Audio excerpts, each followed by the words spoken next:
আসসালামু আলাইকুম। আমন্ত্রণ প্রবাসীর হেলিকপ্টার লিমিটেড সপ্তাহের আলোচিত সংবাদে। সাথে আছি আমি আফরোজা দিবা। ওমানে বছরের দীর্ঘতম দিন আজ ২১শে জুন।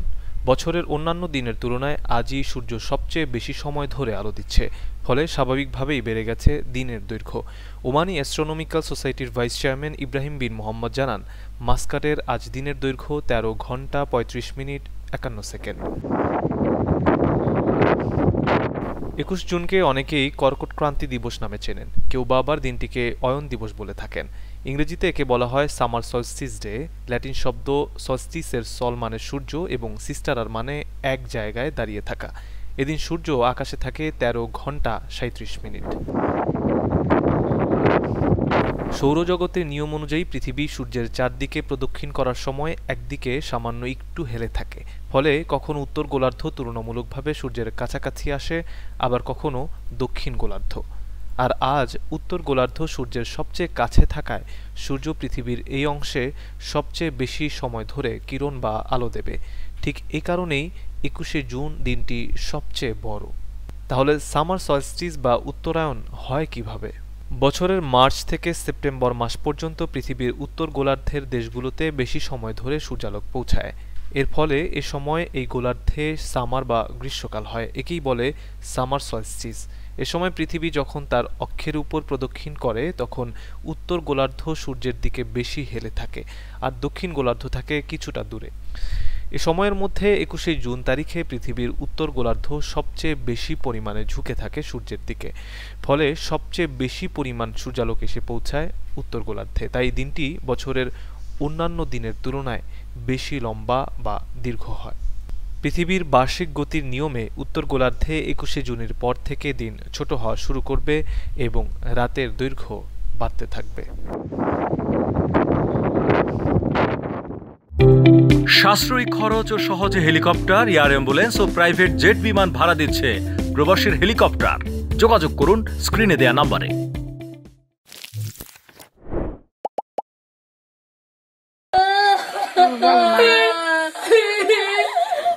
ওমানে ঈদের রাতে বাংলাদেশি বড় ভাইয়ের গলা কেটে হত্যার অভিযোগে দীপু নামে এক প্রবাসীকে গ্রেপ্তার করা হয়েছে।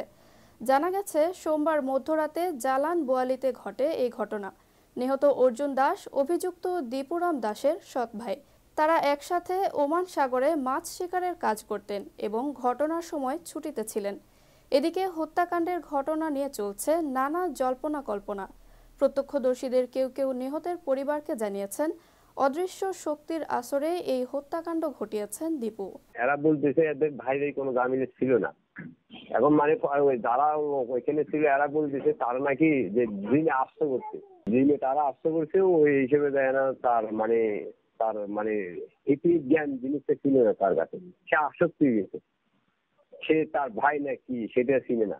হত্যাকাণ্ডের ঘটনাটি স্বচক্ষে দেখেছেন বেশ কয়েকজন প্রবাসী।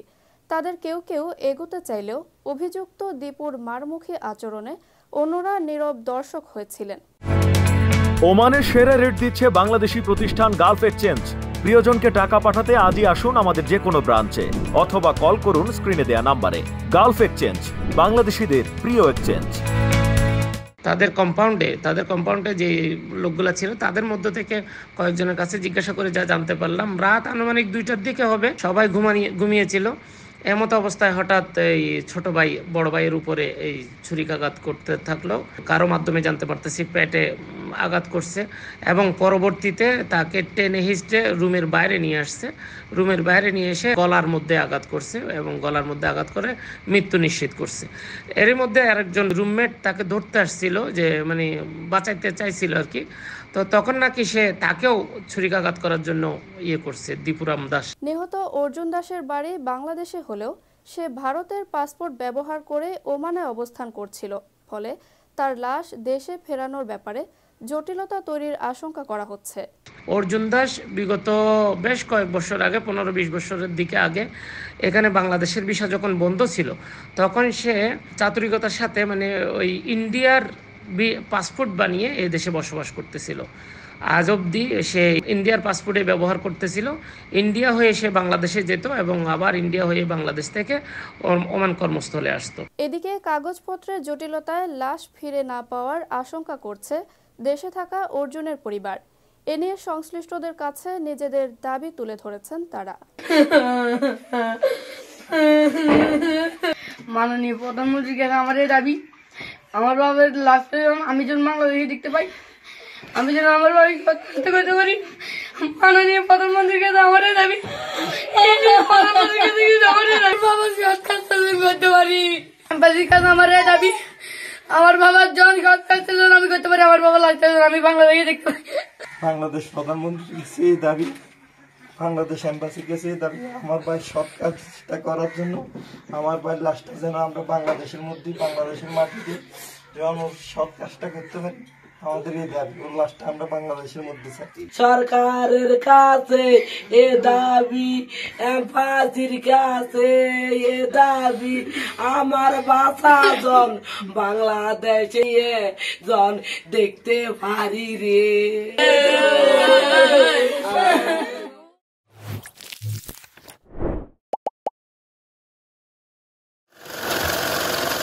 প্রবাসীদের স্বামী স্ত্রী ছেলে মেয়ে ও বাবা মা ছাড়া অন্য কাউকে টাকা পাঠালে তার উপর কর আরোপের প্রস্তাবনা রাখা হয়েছে দেশের নতুন বাজেটে। ফলে আগে ভাই বোন কিংবা নিকট আত্মীয়দের অ্যাকাউন্টে বিনা করে টাকা পাঠানোর যে সুযোগ ছিল, রেমিটেন্স পাঠানোর সংজ্ঞায় পরিবর্তন আনার কারণে তা বন্ধ হতে যাচ্ছে।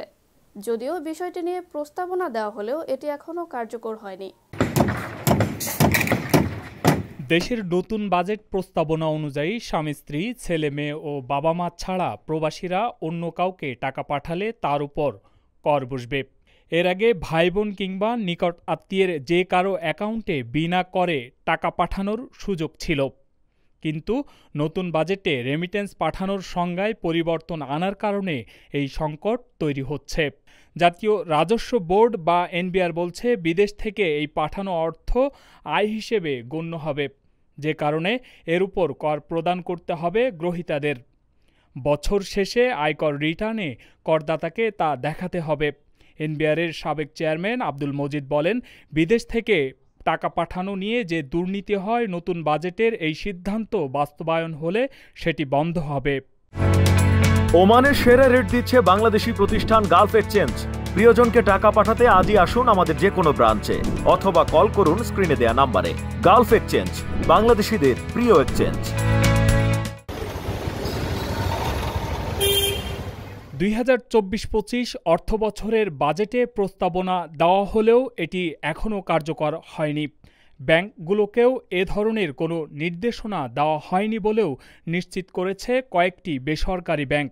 অর্থনীতিবিদরা বলছেন, এনবিআরের এই প্রস্তাব ভালো হলেও পরিস্থিতিকে কিছুটা জটিল করতে পারে। কারণ গ্রামাঞ্চলে এমন অনেক পরিবার আছে যাদের পিতামাতা, স্ত্রী কিংবা সন্তানদের অনেকেরই নিজ নামে ব্যাংক অ্যাকাউন্ট নেই।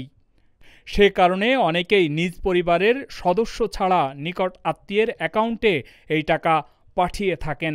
নতুন বাজেটের প্রস্তাব অনুযায়ী স্বামী স্ত্রী ছেলে মেয়ে ও মা বাবা ছাড়া আর কারো অ্যাকাউন্টে টাকা পাঠালে সেটিকে উপহার হিসেবে ধরা হবে এবং তার উপর কর বসবে। উপহার পেলে বছর শেষে আয়কর রিটার্নে করদাতাকে তা দেখাতে হবে। এমনকি উপহারদাতাকেও তার রিটার্নে উপহার দেওয়ার বিষয়টি জানাতে হবে। প্রবাসী আয় বা রেমিটেন্স উপহার হিসেবে এলে সেটিও করের আওতায় পড়বে। নতুন বাজেটে রেমিটেন্সের অর্থের উপর করারোপ বিষয়টি নিয়ে এখনও এক ধরনের ধোঁয়াশা রয়েছে। অর্থনীতিবিদরা বলছেন, অনেকে ট্যাক্স ফাঁকিসহ বিভিন্ন ধরনের অপকৌশলের আশ্রয় নেয়। সেটি বন্ধ করার জন্যই হয়তো নতুন বিধানটি চালু করা হচ্ছে। এইচে মামুন, ডেস্ক রিপোর্ট, প্রবাস টাইম।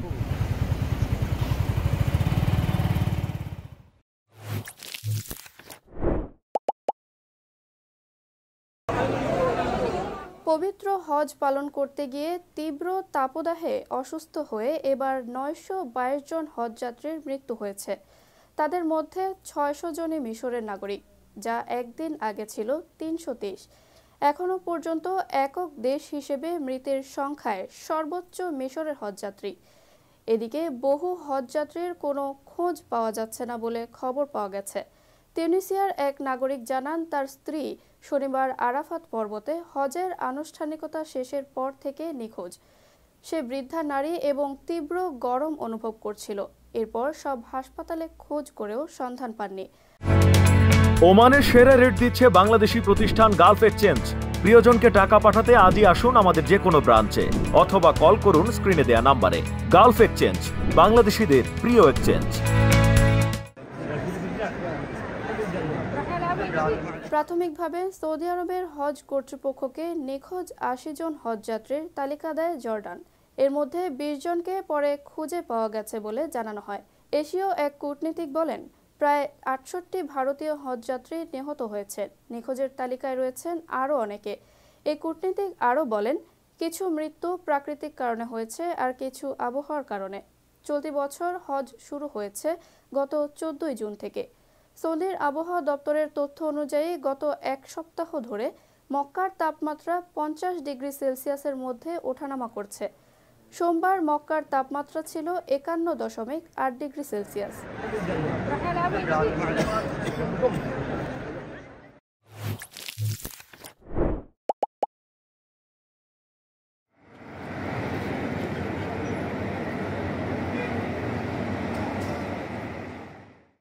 ওমানের বেশ কয়েকটি প্রদেশে ডেঙ্গু ছড়িয়ে পড়ার পর বেড়েছে রক্তের প্লাটিলেটের চাহিদা। মশাবাহিত এই রোগে আক্রান্ত হয়ে চরম স্বাস্থ্য ঝুঁকিতে আছেন প্রবাসী সহ অনেকে। তাদের সহযোগিতায় জনসাধারণকে রক্তদানে এগিয়ে আসার আহ্বান জানিয়েছেন ব্লাড ব্যাংক সার্ভিসেস। বর্তমানে বাউসারের কেন্দ্রীয় ব্লাড ব্যাংকে শনিবার থেকে বৃহস্পতিবার সকাল ৮টা থেকে সন্ধ্যা ৬টা পর্যন্ত এবং শুক্রবার সকাল ৮টা থেকে দুপুর ১টা পর্যন্ত রক্তদানের সুযোগ রয়েছে। এদিকে প্রবাসীদের অনেকের ডেঙ্গুতে আক্রান্ত হওয়ার খবর পাওয়া গেছে। বিশেষ করে মাসকাট, সোহার এবং সালালায় ডেঙ্গুর উপদ্রব অনেক বেশি। তাই ডেঙ্গু জ্বরের মূল আতঙ্ক এডিস মশা নিয়ন্ত্রণে বেশ কিছু পরামর্শ দিয়েছে কর্তৃপক্ষ। সুলভ মূল্যে ভবন নির্মাণের যাবতীয় সামগ্রী, রোলার, বোম লোডার, হাইয়াব ও ৫০ টনের গাড়ি পর্যন্ত মিলছে ওমানের মাবেলা সানাইয়ার আফাক আল আসমাত আল মাতুয়াত এলএলসিতে। অর্ডারের জন্য কল করুন স্ক্রিনে দেয়া নাম্বারে। ঝুঁকিপূর্ণ এলাকা ও ওমানের অন্যান্য প্রদেশে বসবাসরত প্রবাসী ও বাসিন্দাদের এই পরামর্শ মেনে সাবধানে থাকতে বলা হয়েছে। এডিসের বংশ নিয়ন্ত্রণে এয়ার কন্ডিশনার, গাছের টব, গাড়ির টায়ার, ব্যারেল ও ক্যানের পাত্রে যেন পানি জমে না থাকে সে বিষয়ে সাবধান থাকতে বলা হয়েছে। এছাড়া মশার কামড় থেকে বাঁচতে নিয়মিত দিনে ও রাতে মশারি ব্যবহার করার পরামর্শ দেওয়া হয়েছে। বিশ্ব স্বাস্থ্য সংস্থার মতে ডেঙ্গু রোগের নির্দিষ্ট কোনো চিকিৎসা নেই। বেশিরভাগ ক্ষেত্রেই আক্রান্ত ব্যক্তিকে বাড়িতে রেখে বেদনানাশক দিয়ে সারিয়ে তোলার চেষ্টা করা হয়। প্যারাসিটামল জাতীয় ওষুধ দিয়ে রোগীর ব্যথা দূর করা হয়। অন্তত একবার আক্রান্ত ব্যক্তি পুনরায় আক্রান্ত হলে তাকে টিকা দেওয়া হয়। এছাড়া পর্যাপ্ত বিশ্রামের পাশাপাশি করণীয়র মধ্যে রয়েছে প্রচুর পানি বা তরল খাবার গ্রহণ করা।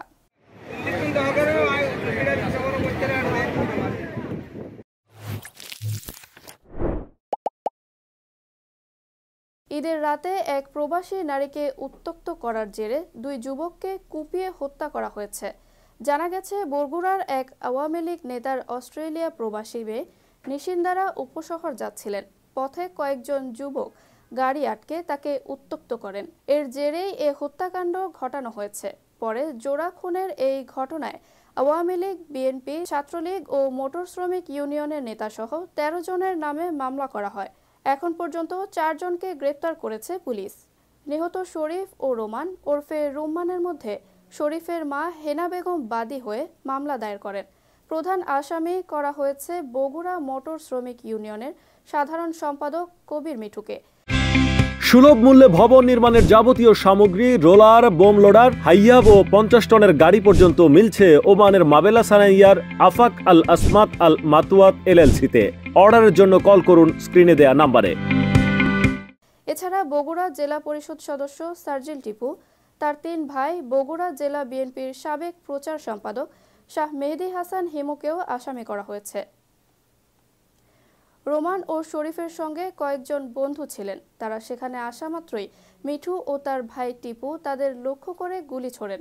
এ সময় তারা দৌড়ে পালানোর চেষ্টা করলে রোমান ও শরীফকে ধরে ধারালো অস্ত্র দিয়ে কুপিয়ে হত্যা করা হয়। পায়ে গুলিবিদ্ধ অবস্থায় তাদের বন্ধু হোসাইন পালিয়ে যান।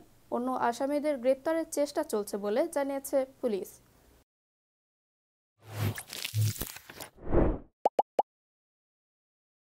দর্শক, এই ছিল প্রবাসী হেলিকপ্টার লিমিটেড সপ্তাহের আলোচিত সংবাদে। এতক্ষণ সাথে থাকার জন্য ধন্যবাদ। কারো কাছে স্বপ্ন পূরণ, কারো আনন্দের উপলক্ষ, আবার কারো জীবন পাল্টে দেওয়ার মুহূর্ত, কখনো জীবন বাঁচাতে সর্বোচ্চ গতিতে উড়ে চলা, কারো আবেগের শেষ মুহূর্ত, আপনজনের শেষ বিদায়ে শামিল হওয়া, এমন সব ইচ্ছে পূরণে সর্বনিম্ন ভাড়ায় দ্রুত গতির বাহন প্রবাসী হেলিকপ্টার। আপনার প্রয়োজনে যোগাযোগ করুন আমাদের হটলাইনে।